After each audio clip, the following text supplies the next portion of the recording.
Now on Cold Case Crimes.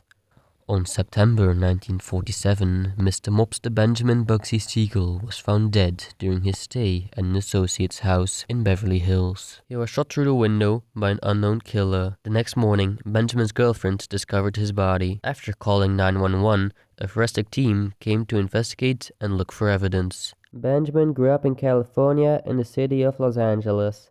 He got married in 1937 and wanted to start a family. But Mr. Siegel also had a bad gambling addiction. We have reason to believe that he could have made some enemies when gambling and promising to pay back his debt. At this point, they could only think that he was murdered by someone he knew. After investigation, we found a 1mm bullet inside of Mr. Siegel's head, shot from a handgun. Investigators took a photo of the crime scene, and in the photo you can see a brass statue in front of the victim, but we quickly realized that this had nothing to do with the murder. Behind the statue was Benjamin Siegel. He was known for wearing a yellow vest, and this is also visible on the photo here.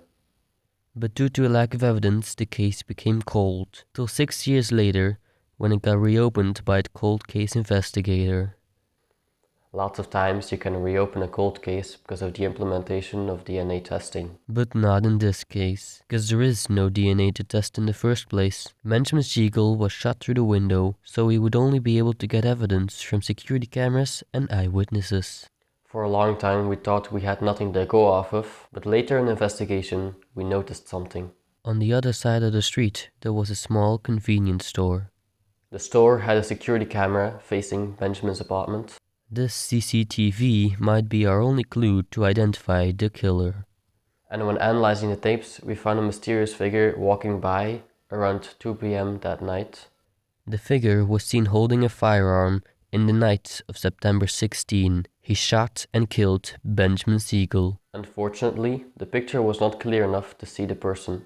The killer and his motives still remain unknown. If you have any information about the murder of Mobster Benjamin Bugsy Siegel, please contact the police.